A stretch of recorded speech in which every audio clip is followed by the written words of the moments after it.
Good morning, my friends. I was working with a beautiful woman this morning, and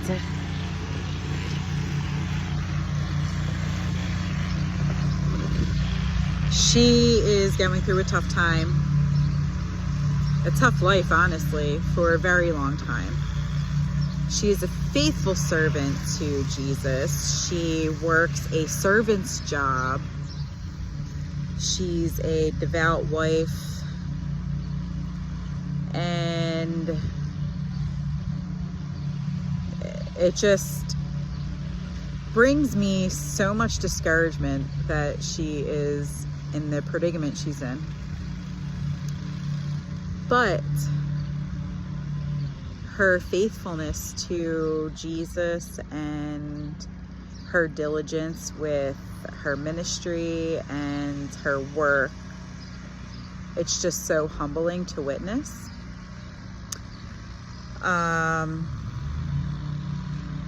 So anyway, I'm trying to work with her in a few different areas, and she's working in a few different areas as well. And I was in a conversation with one of my colleagues about this case, and I made the comment, like, I just know that Jesus has a greater plan for her. And my colleague said, "Oh yeah, like, how do you know that?"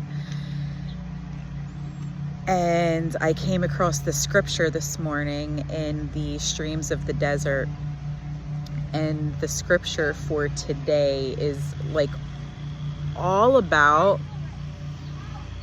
going to God with your prayer and just like believing that God is bigger than anything you can ever imagine. And it was hard for me to articulate why I feel so deeply that there's something bigger for this person. But then I read that devotion multiple times for multiple reasons, for myself, for a family member, for this case in particular. And it just validated how I felt and clarified why I'm so confident that there's something different out there for her. Obviously, the timing of that particular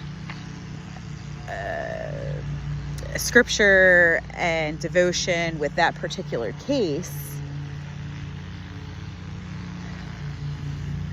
but I feel furthermore, especially in the work I do, this is the ultimate issue in every case I have, is we, us humans, us women, us moms, us wives, us employees, as friends, as students, as humans, as Christians, we are not putting our faith in the greatness of God. And when I say greatness, I'm like, so when I pray, I'm like, "Oh, dear God, thank you so much for my family. Thank you so much for your greatness. Thank you, for all of my blessings and whatever they look like. And please, I pray over this community and, whatever that looks like. And it's just like, lead me and guide me in my work and in my service to you."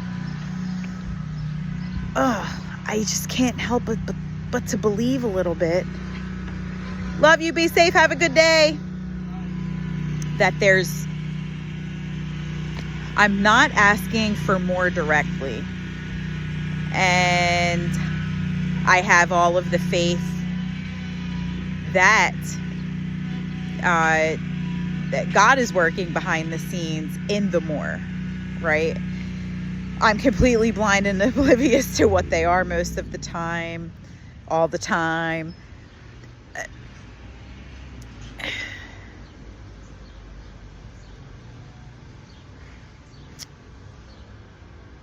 But I believe I'm comfortable in my small. I love my small. I have a great, nice small routine, nice small family, nice small friendship circle. Like, I am so comfortable in my small that I'm like, I couldn't even imagine anything bigger, and to also for it to be still as great. So I stay small, right?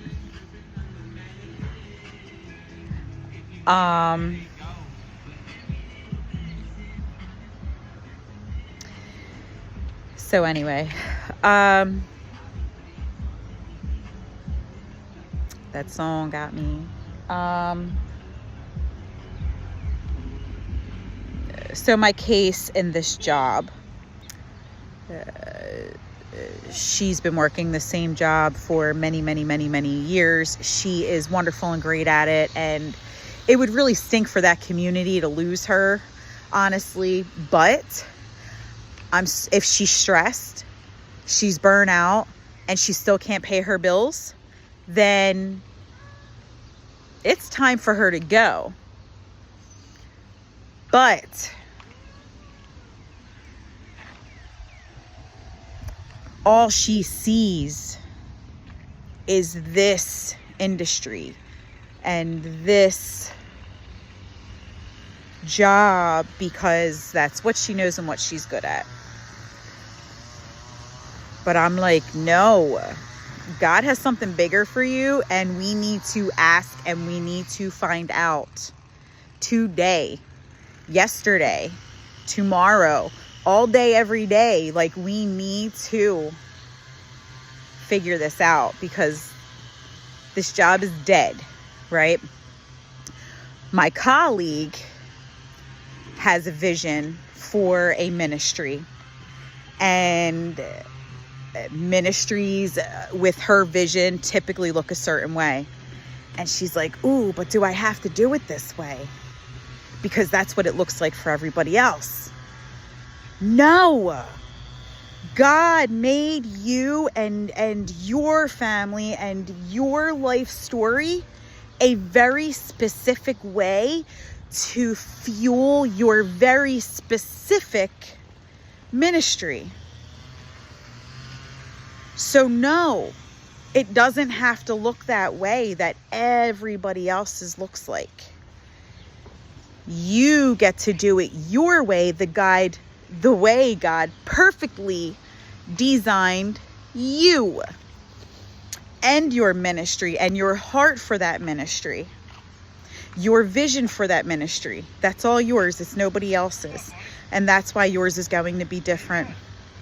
I have company. I love you. Have a great day. See you soon. Bye.